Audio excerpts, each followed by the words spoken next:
छोटी छोटी चीजें लिखता हूँ, लोग हंसते हैं मेरे पे। साला शाम का खाने में क्या खाएगा वो भी लिख लेता है, दिन में जब फुर्सत में होता है। शाम को क्या क्या करना है वो भी लिख लेता हूँ। समझ रहे मेरी बात को? आपकी 2-3 दिन पहले से प्लानिंग चलना चाहिए कि मुझे या अभी सुबह है तो शाम तक क्या क्या खाना है वो बिल्कुल चलना चाहिए। नहीं तो एक पेपर रखो आप, अगर गूगल ड्राइव में लिख पा रहे हो, मोबाइल साथ में नहीं रख पा रहे हो, तो एक पेंसिल छोटा सा या पेपर रखो, आप लिखो। साला जीवन में लिखने के बाद चीजें छूटती नहीं है। आप देखते ना काफी चीजें मिस होती है। आप तैयारी करते हुए बहुत बार शाम को क्या खाना, पनीर लाना साला भूल गया मैं, साला अंकुरित को गलाना भूल गए आप। होता है आपके साथ? डेली की कहानी है ये। क्योंकि हमको दोस्तों के साथ घूमना भी है, फिर उसका फोन आ गया तो वहां भी जाना है, काफी चीजें होती है। तो दिन भर इधर उधर की हम क्या इतनी इवेंट जीते हैं ना हम लोग की, काफी चीजें मिस होती है। तो वो मिस नहीं होगी। और सफलता है ना रेगुलर टाइमिंग, और कोई भी चीज मिस नहीं होना चाहिए। जो चीजें सफलता के लिए जरूरी है, जो काम जरूरी है, वो काम तो होना चाहिए। उनका एक सीक्वेंस है, उसको फॉलो करना पड़ेगा। आपको अंकुरित खाना है तो अंकुरित खाना है, आपको दूध लेना है तो दूध लेना है, आपको प्रोटीन लेना है तो प्रोटीन के लिए पनीर लेना है तो पनीर लेना है, नॉनवेज लेना है, जो भी लेना हो वो जो डाइट चाहिए वो चाहिए। सफलता के लिए जितनी एनर्जी आपके शरीर में होना चाहिए उतनी तो होना पड़ेगी आपको, नहीं तो आप कंपटीशन में दूसरों से आगे नहीं बढ़ पाएंगे। चलिए जोर से बोलिए, मैं सही डायरेक्शन में जा रहा हूं? मजा आ रहा है सुनने में? थोड़ा सा हंसने वाला पार्ट कम है मेरे पास, वो हमारे शिवम भाई के पास है। यहाँ तो क्रीम बात करता है, ओरिजिनल मक्खन रबड़ी वाली। ये जो दूध में जो क्या केसर वेसर डाल के ये निपटाते, अपन तो रबड़ी की बात करते हैं। शिवम भाई का भी अपना स्ट्रगल है। तो दोस्तों फिर मैं गांव में आया, फिजिकल का पार्ट सर से कवर किया मैंने। कभी लाइफ में इसके पहले कभी फिजिकल नहीं दिया था। मेरा पहला फिजिकल था 2012 वाली जो एसआई रिटर्न हुई थी, और 13 में शायद उसका फिजिकल हुआ था ना सर। तो गांव में जाके दोस्तों में पढ़ता था, और एक शौक था कि हर महीने इंदौर आके किताबें ले जाना। आपको जीवन का एक पार्ट और बताता हूँ। लाइफ में मेरी शादी हुई, जब मैं गांव में पढ़ता था, हम घूमने गए एक बार। इंडोरमा मंदिर है शायद पीतम्बुर के पास, किसी ने सुना होता। मतलब ये वर्स्ट कंडीशन थी मुंबई से जॉब छोड़ने के बाद कि वहां गए तो मिसेस ने कहा कि चलो फोटो खिंचवा लेते हैं। वो फोटो खिंचवाने की हिम्मत नहीं होती, साला 50-60 रुपए कहां से देंगे, एक प्रतियोगिता दर्पण आ जाएगी इतने में। समझ रहे हो? पीढ़ी 50-60 रुपए की आती है। तो ये चिंता रहती थी उस समय आपको कि यार साला पढ़ने के लिए किताबें भी हर महीने लाना है, पीढ़ी लाना है, घटना चक्र लाना है। तो मैं पीएससी के लिए बेसिकली आया था, लेकिन धीरे धीरे पत्रिका और इनमें सब पढ़ते पढ़ते पता चला कि एक ऐसी एग्जाम होती है जिसमें आपको फिजिकल देना है, एक रिटर्न देना है, और उसके बाद इंटरव्यू है। उसमें ज्यादा मेंस का वो लफड़ा नहीं था। तो मैंने अपनी स्ट्रेंथ चुनी। मैंने कहा ठीक है, पीएससी इतना हो सकता है, अभी अपन समय नहीं दे पाए, पहले एक एग्जाम अच्छी ग्रेप करो। तो मैंने इसको चुना। सर ये इसका इसलिए चुना था कि मैं क्रिकेट बहुत अच्छा खेलता था। मैं जीएसआईटीएस में था तब, नेशनल खेला हूँ, IIT कानपुर, BHU बनारस। तो मुझे पता था अपनी स्ट्रेंथ की थोड़ा सा फिजिकल मेरे पास है, थोड़ा सा फिजिकल है, और जीएसआईटीएस से पढ़ा हूं तो मेरे पास एक रिटर्न था। तो मैंने अपनी स्ट्रेंथ पता करी कि थोड़ा सा मेरे पास रिटर्न है, थोड़ा सा फिजिकल है। तो एसआई में कहीं ना कहीं मैं थोड़ा सा अपने आप को फिट मान रहा था। पर फिर भी आपको मैं कहता हूं कि जीवन में ऑप्शन मल्टीपल होना चाहिए। अभी आपके पास 7 साल से आप वेट कर रहे हैं एसआई के लिए। कितने लोग हैं जो एसआई के लिए वेट कर रहे हैं? 7 साल से आप वेट कर रहे हैं। इसलिए जीवन में है ना मल्टीपल ऑप्शन होना चाहिए आपके पास। आज वो जीवन नहीं बचा है कि आप एक ही ऑप्शन चुन के और पूरी लाइफ उसके पीछे भागें, क्योंकि जीवन की एक क्षेत्र में आप सिर्फ आप एक ही क्षेत्र पर डिपेंड रहेंगे। चलो उसमें असफल हो गए या एग्जाम नहीं आई, फिर क्या करेंगे अपन लोग?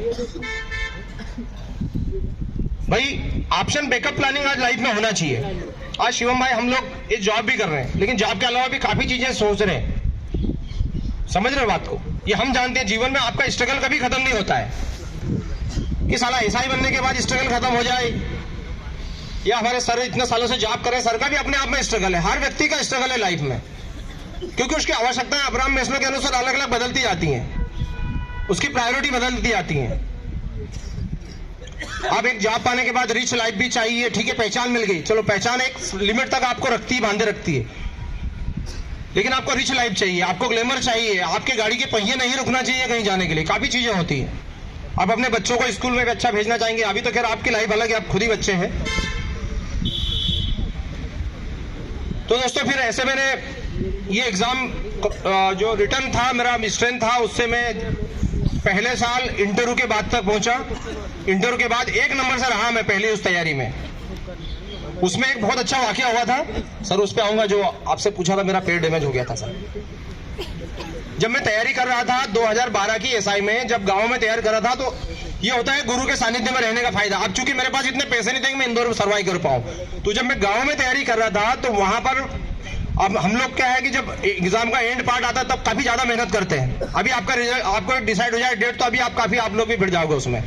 तो काफी ठंड का दिन था और वहां पर एक बीएसएन की पहाड़ी होती थी। जब उस पहाड़ी से मैं क्या करता था कि पहले वर्कआउट उस पर दौड़ता था, समझ रहे पहाड़ी पे।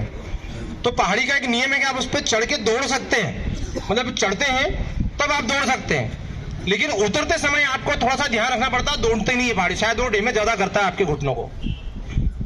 तो बस सिर्फ एक जुनून था, लेकिन कहीं ना कहीं थोड़ा गाइडेंस की कमी थी, नॉलेज की कमी थी, पुराना एक्सपीरियंस नहीं था।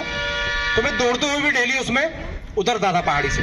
उसने मेरे घुटने डैमेज कर दिए एग्जाम के 8 दिन 10 दिन पहले। अब वो जब घुटने मेरे डैमेज हो गए, फिर वापस सर को फोन लगाया। मैंने कहा सर अब एग्जाम का लास्ट समय है और लाइफ का पहला फिजिकल है, लेकिन हाँ मेरा लॉन्ग जंप ये सब 17-18 फीट था, 17.5 फीट तक था। तो मैंने कहा सर सब ऐसा लग रहा है कि अब लाइफ पूरी डिस्टर्ब हो चुकी है और ये फिजिकल सब अपना जा चुका है, क्योंकि वो पैर तो जाम हो गया, दौड़ भी नहीं पा रहा था मैं। फिर मैंने भारी मन से सर को फिर वापस फोन लगाया। मैंने कहा सर ये ऐसी कंडीशन हो गई, अब इसके आगे क्या करना। सर शायद आपने बोला था गर्म पानी और नमक का पानी। सर ने मेरे को बताया, शायद मेरे लिए पहली बार था कि शायद पानी में नमक भी डालते हैं और गर्म पानी भी कहीं लग जाता है तो डालते हैं। और आप मानो कि उसने 3-4 दिन मेरे को रिलैक्स तो कर दिया था, लेकिन फिर भी मैं अपना 100% जो फिजिकल था वहां तक तो नहीं आ पाया था। लेकिन कंपटीशन में दौड़ने लायक हो गया था, जो मैं सोचता था कि मैं दौड़ भी नहीं पाऊंगा। और भी कुछ टिप्स बताई थी सर ने, काफी चीजें मिस हो रही है। वो जिस फिजिकल में मेरे को 65 नंबर आना था, शायद जो रेगुलर में प्रैक्टिस में दौड़ता था, मैं 2:17 तक भी लेके आ गया था अपनी 800 मीटर को। 800 मीटर 2:17 है ना सर, 2:40 अपने टाइम पे 2:40 था, 2 मिनट 40 सेकंड। आपके इसमें कितना है अभी? 2:04 सेकंड। अच्छा, अंक मिलेंगे। अच्छा, सिर्फ क्वालिफाई पर टाइम। तो उसमें 5 इवेंट थी। और लाइफ में कभी फिजिकल के पुलिस जो बनना है या ऐसा कुछ बनना है, जैसे अपने भिंड मुरैना में कल्चर है, शुरू से ही सोचते हैं कि हमको पुलिस ही बनना है। कुछ बोलते भी है, कुछ है कोई भिंड मुरैना का? कैसे बोलते हैं, थोड़ा सा भाषा वहां की बताइए मेरे को। अरे शर्माना रहेगा अपनी भाषा से। हम ही तो कुछ बोलते हैं ना। हाँ, उस तरह की कड़क भाषा होती है बिल्कुल। ऐसा कुछ मेरा जुनून नहीं था। तो पुलिस वाले बनते हैं। हाँ, हम तो पुलिस वाले बनने हैं।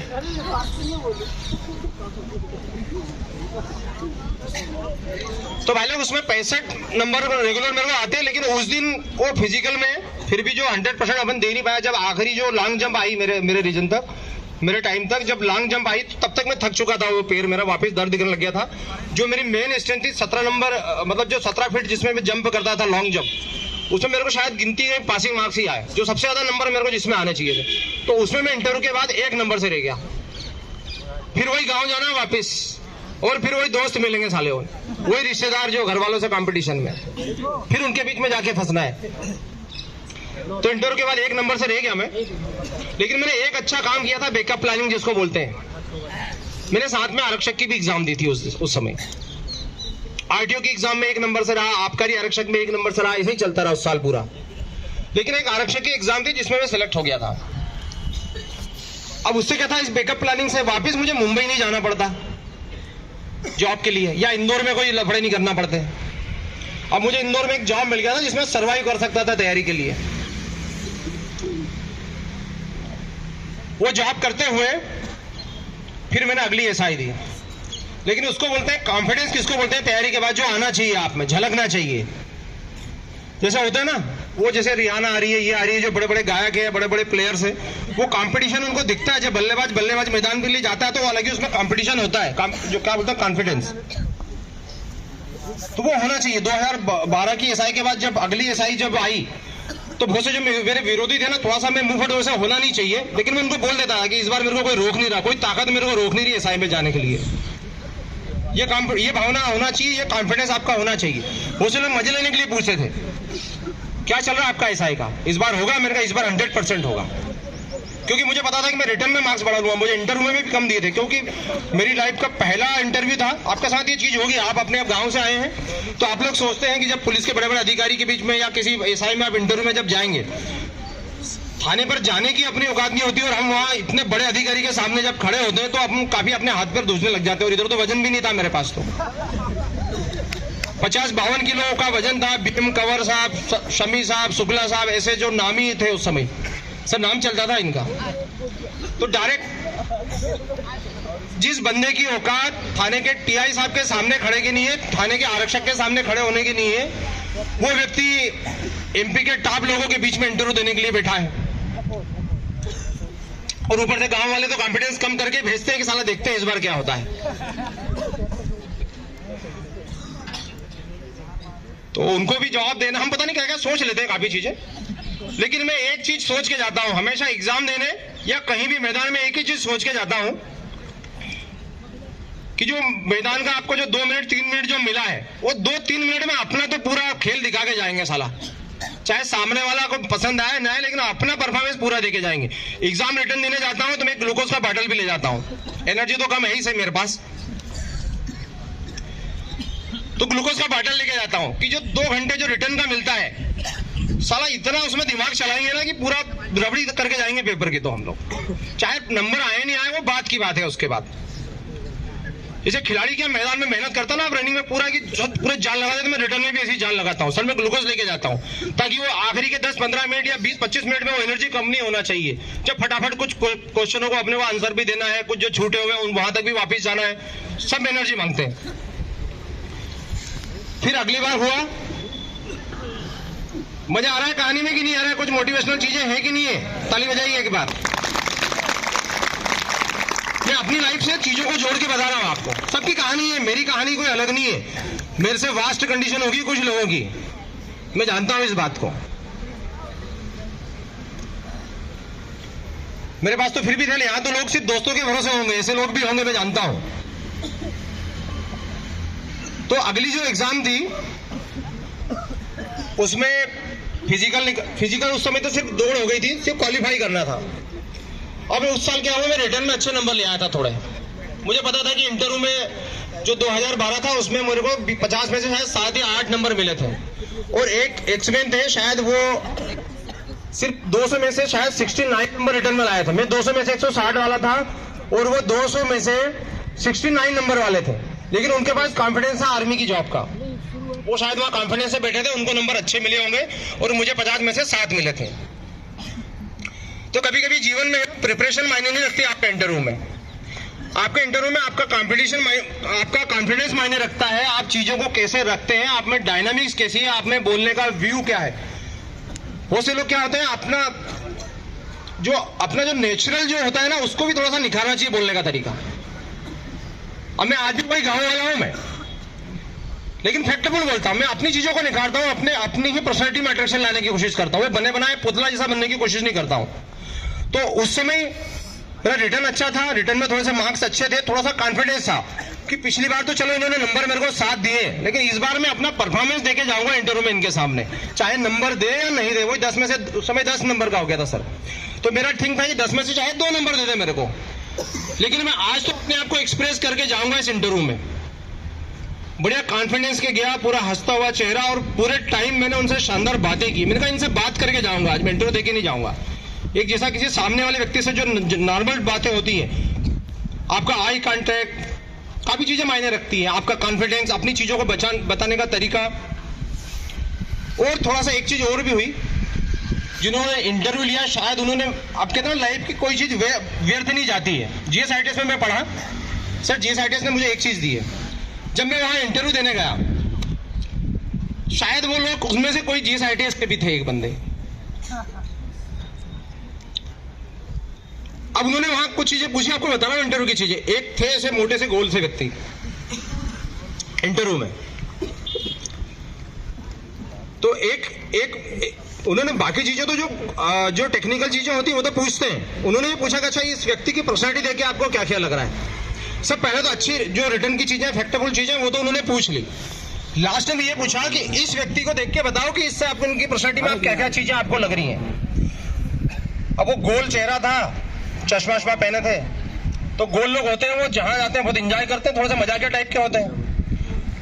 मैंने बोला सर मतलब ये एक्स्ट्रा चीजें थी, आपका टेक्निकल नॉलेज, आपसे सब पूछ लिया खेलों के बारे में, आपने जो तैयारी की। बोले इनको देख के बताओ आपको क्या लग रहा है। मैंने कहा सर ये जहां जाते होंगे ना पार्टी की शान होते होंगे। अब तो वही था, वो आपका कॉन्फिडेंस वही देखना चाह रहे थे। फिर एक सर थे, वो जीएसआईटीएस के इंजीनियर थे, पास आउट थे, लेकिन मुझे नहीं बताया गया था। बोले इनको देख के क्या लग रहा है। मैंने कहा ये कहीं ना कहीं मेरे को थोड़ा सा मैकेनिकल इंजीनियर जैसे लग रहे हैं। और वो सटी के बैठा, वो मैकेनिकल इंजीनियर थे जीएसआईटीएस के पास आउट। ये आपके लाइफ के जीने का तरीका होता है कि आप लोगों को या परिस्थिति को कैसे गेस करते हैं। उसमें मुझे 10 में से 7 नंबर मिले उस इंटरव्यू में, 10 में से 7। जिस व्यक्ति की पिछले इंटरव्यू में वहां बैठते टाइम पैर साले पूरे कांप रहे थे। और एन चित्रा मैडम काफी टेक्निकल पूछ रही थी उस समय। N Chitra madam, Shivam, N Chitra madam का खौफ होता है इंटरव्यू में, क्योंकि वो काफी फैक्टफुल पूछती है, पूरा साइंस से पूछती है वो।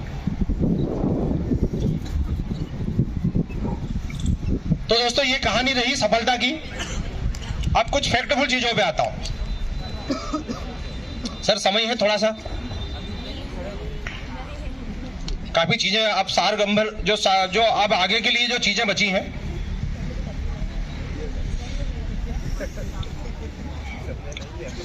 बहुत से लोग आते हैं इंदौर में, एक ही चीजें सोचिए कि बस हमको ये बनना और ये नहीं बनना। अगर ये नहीं बन पाए या ये नहीं मिली तो सीधे अपन को ऊपर का टिकट कटवाना है, होता है ना। वो सोचते ही इतना है लाइफ में, इससे ज्यादा सोचते नहीं है। दोस्तों आपकी सफलता का बहुत सी आंखों को इंतजार होता है। आपकी सफलता का पर्दे के पीछे बहुत सी आंखों को इंतजार होता है। आपके माँ बाप होते हैं, किसी की पत्नी होती है। आप में से कितने के माँ बाप वहां खेती कर रहे होंगे, अभी ठंड में कर रहे होंगे, गेहूं में पानी दे रहे होंगे। वो लोग वहां बैठे हैं और वो आपकी सफलता का दिन भर इंतजार करते हैं। वो लोग सालों इंतजार करते हैं, 10-10 साल इंतजार करते हैं। तो कभी जीवन में ये नहीं सोचना कि हमारी सफलता सिर्फ हमारी सफलता, वो आपकी सफलता नहीं है। आपके पीछे काफी लोग हैं, आपकी पत्नी अपने सपने सजो रही है, आपके बच्चे सोच रहे हैं हम बड़े बड़े स्कूलों में जाएंगे, घूमेंगे फिरेंगे। आपके माँ बाप सोच रहे हैं कि हमारा बेटा कुछ नाम करे, उसके बाद हमारा घर बदल जाए। 10-10, 25-25 सालों से उनकी पूरी जिंदगी उस घर में बीत चुकी है, वो घर बदल जाए। ऐसी काफी चीजें होती है। देखो मैं थोड़ा सा इमोशनल किस्म का हूँ, शिवम भाई जैसा अभी थोड़ा सा वो फैक्टेबल चीजें हंसाने वाली नहीं आ रही है, लेकिन चीजें बिल्कुल लाइफ से टच करने वाली आ रही है। आपकी सफलता का बहुत लोगों को पर्दे के पीछे इंतजार होता है। आप जब एक बार सक्सेस होते हैं, आप एसआई बनते हैं, आप डिप्टी कलेक्टर बनते हैं, आप पुलिस वाले बनते हैं, आपके पीछे के कम से कम मैं समझता हूँ कम से कम 40-50 परिवार होते हैं जो दिन भर आपकी चर्चा करते हैं जहां भी जाते हैं। आपको नहीं पता आपकी बातें कितनी होती है, कितने लोग आपको याद करते हैं। अगर वो हिचकी में बदल जाए तो दिन भर आप काम भी नहीं कर पाओगे ऑफिस का।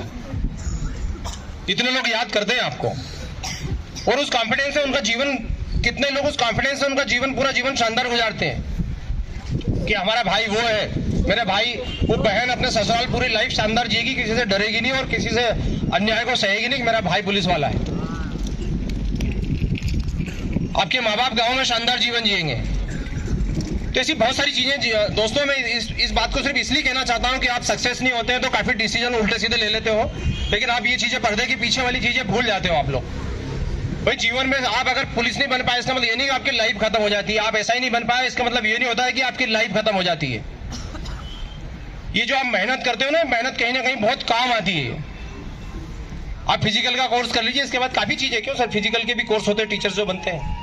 आप बहुत सारे स्कूल में आप स्पोर्ट्स टीचर बन सकते हैं और काफी चीजें होती हैं। और ये इसके बाद भी आप चाहे जाके गांव में खेती करें, ये जो एनर्जी आप गेन कर रहे हैं ना, आपका शरीर, ये जो आपके सोचने का तरीका बन रहा है, ये जो डायनामिक्स बन रहा है, ये जीवन के बहुत सारे क्षेत्र में, चाहे आप बिजनेस करेंगे, चाहे कहीं भी जाएंगे, ये गुरु की बातें ये हर क्षेत्र में आपको काम आएंगी। जरूरी नहीं कि आप पुलिस ही बन पाए तो आप जीवन में आप सक्सेसफुल नहीं माने जाएंगे। एक और चीज बोलना चाहता हूं कि आप जो भी करते हैं उसके उस क्षेत्र के फैक्ट टटोलिए आप। जीवन में जो सक्सेस के लिए या दौड़ जीतने के लिए जो क्रीम चीज होती है, जो फैक्ट होते हैं, जो स्किल्स होती है, आप उसको निखारिए। आप बिना स्किल्स के जीवन की कोई दौड़ नहीं जीती जाती है। अगर मेरे में स्किल्स नहीं, यहाँ कोई सॉन्ग अगर मैं गा रहा हूं तो वो सॉन्ग कोई अट्रैक्टिव नहीं रहेगा। तो हमेशा जो भी आप दौड़ते हैं, कुछ भी करते हैं, उसकी स्किल्स, क्योंकि दुनिया में जो जिसके पास स्किल्स है उसी के पास पैसा आ रहा है, जिसमें स्किल्स नहीं है उसको कोई पैसा नहीं मिल रहा है। बैठे बहुत सारे करोड़ों और अरबों रुपए भी आप बिजनेस में लगा दोगे, आपके पास स्किल्स नहीं है, आपके पास कम्युनिकेशन नहीं है, आप अपने कंपटीशन में नहीं जीत पाएंगे। दूसरों को प्रभावित करना पड़ता है मार्केट के लिए। ऐसे ही जीतने के लिए रनिंग में भी आपको वहां जब आप मैदान में दौड़ रहे हैं, आपके माइंड में क्या चलना चाहिए, अपने आप को कैसे रिलैक्स करना चाहिए, समझ रहे मेरी बात को? क्या सोचना चाहिए कि अपने हार्ट बीट नहीं बढ़े पहले से। पता चले मैदान में दौड़ने के पहले अपनी हार्ट बीट हम कितनी अपनी सांसें ले चुके हैं, वहां दौड़ने के लिए पता चले इतनी हार्ट बीट बची नहीं रही है, उसके पहले ही थक गए हम लोग सोच के। वो मैदान में शायद 1 घंटे 1.5 घंटे का इंतजार है, उसके पहले बैठे बैठे इतना सोच लिया है, इतनी एनर्जी वेस्ट कर दी है कि दौड़ते समय हमारे पास इतनी एनर्जी नहीं बची है।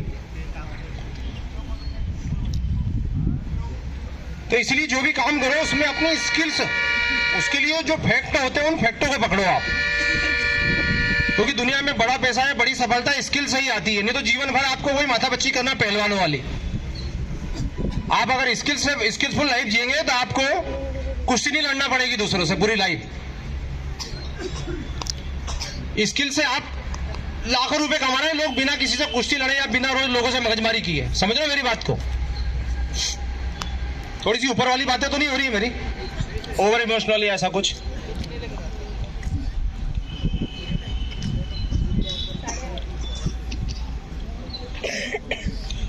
हम लोग रील्स देखते हैं काफी, मोबाइलों में बहुत ज्यादा अभी लोग इन्वॉल्व है। शिवम भाई कल मोबाइल के बारे में बताया था शायद आपने कुछ।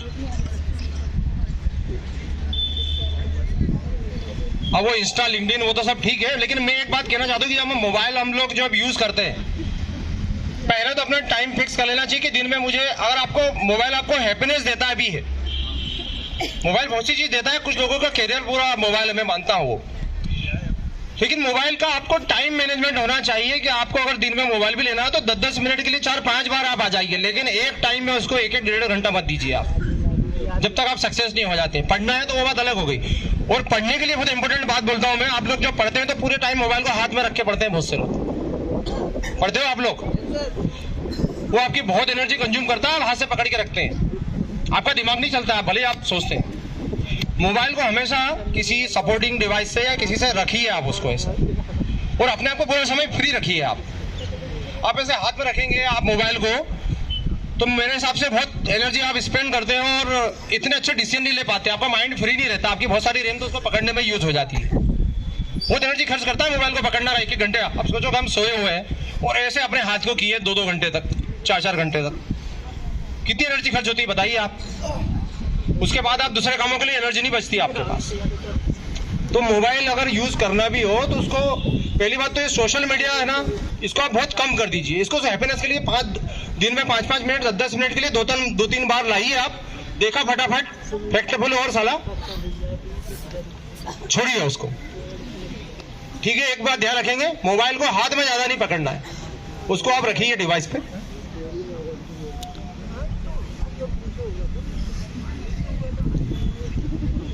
पैरेलल वर्किंग, लाइफ में पैरेलल वर्किंग पर काफी ध्यान दीजिए। आपको जीवन में सक्सेस होना है तो एक साथ कई चीजों पर ध्यान देना पड़ेगा आपको।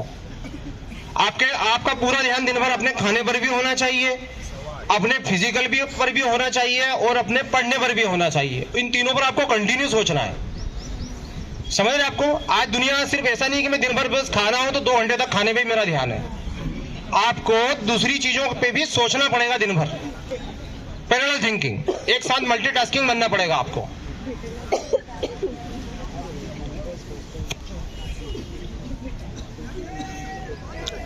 इसके अलावा एक अच्छी लाइफ के लिए आपको मल्टी इवेंट, आपकी उम्र कितनी मिली है अपने को? 65 साल, 70 साल, 80 साल, आज के खान पान में बस वही एज मिली है अपने को। इसलिए इतने कम समय में अगर बहुत अच्छी लाइफ जीना तो आपको मल्टी इवेंट वाला व्यक्ति बनना पड़ेगा। ये जो शिवम भाई है ना हमारे, इनकी ये खूबी है, ये बहुत प्लानिंग करते हैं। लाइफ में बहुत प्लानिंग होना चाहिए। हैप्पीनेस, खुशियों के लिए प्लानिंग बहुत करना पड़ती है, बहुत सारी इवेंट क्रिएट करना पड़ती है कि आज मेरे को वहां जाना है, वहां घूमना है, ये करना है, वो खाना है। इसमें आ गए हमारे शिवम भाई। इसलिए आप multi planning, multi tasking, multi event, ये सब बड़े पार्ट है लाइफ के। और पैरेलल थिंकिंग, एक ही समय में काफी चीजों में, सब चीजों पे ध्यान दीजिए। एक ही समय पे खाने के बारे में भी दिन भर सोचना है, दिन भर पढ़ाई के बारे में भी सोचना है, और दिन भर फिजिकल के बारे में भी सोचना है।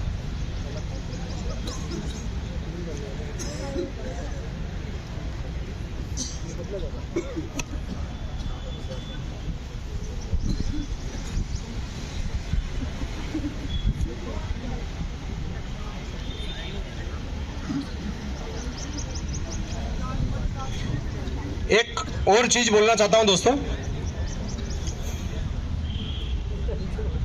आप सब मेहनत करते हैं, सभी हम लोग किसी न किसी फील्ड में मेहनत करते हैं, लेकिन दुनिया है ना, आप हमेशा सरप्राइज मांगती है। आप काम तो हम सब लोग करते हैं, लेकिन दुनिया को वही दिखता है हम जो रोजमर्रा के काम से एक्स्ट्रा करते हैं। इसलिए आप जो भी करें उसमें कुछ ना कुछ एक्स्ट्रा करें। आप समझ रहे मेरी बात को? आप अगर अंकुरित गला रहे हैं तो ये उसमें आपका दिमाग एक्स्ट्रा चलना चाहिए कि अंकुरित के साथ मूंगफली भी ऐड हो जाए, चने के साथ मूंग या मोड़ भी होते हैं, ड्राई फ्रूट्स भी होते हैं। तो हमेशा जो भी करें आप उसमें कुछ ना कुछ एक्स्ट्रा ऐड करने की कोशिश करें, क्योंकि सफलता हमेशा कुछ ना कुछ एक्स्ट्रा मांगती है।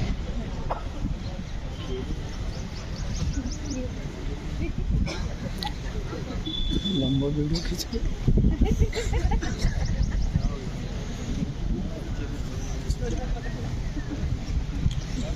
लाइफ के एक शॉर्ट में एक और बात बोलना चाहता हूं कि लाइफ के किसी भी पड़ाव पर आप हो, कभी भी हार नहीं मानना चाहिए दोस्तों। और जीवन को उसी बचपन ऐसा जीना चाहिए। आप बचपन में देखते हैं कि बचपन में आपके कितने सपने होते हैं, कितनी ऊर्जा होती है। साला दोस्त ने बोला, तुरंत फोन किया और हम लोग उठा के चल दिए। और धीरे धीरे अपन जब बड़े होते जाते हैं, धीरे धीरे हमारी वो डायनेमिक्स कम होती जाती है कहीं ना कहीं। इसलिए जो बचपन में जो उत्साह होता है ना, उसी उत्साह को कंटिन्यू आप रखें। एक रील्स आपने सबने देखी होगी कि रील्स, एक बच्ची ऐसे करके दौड़ती है छोटी सी, और उसको दौड़ के एक बड़ा भी झूमने लग जाता है। वो रील्स देखी किसी ने?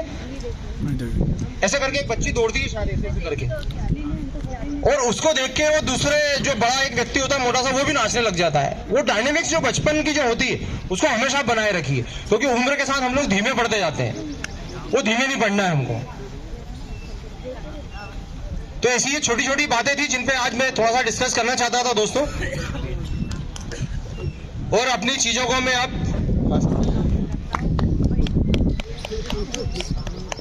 हाँ, चलिए दोस्तों, मेरी चीजें थोड़ी फैक्टफुल थी, लाइफ के ग्राउंड से थी, और मैं शिवम भाई को बुलाना चाहता हूं कुछ एंड के लिए, क्योंकि ये चीज मेरी चीजें क्या ग्राउंड वाली है। और फिर जो फिनिशिंग होती है वो राग भैरवी से ही होता है किसी भी चीज का।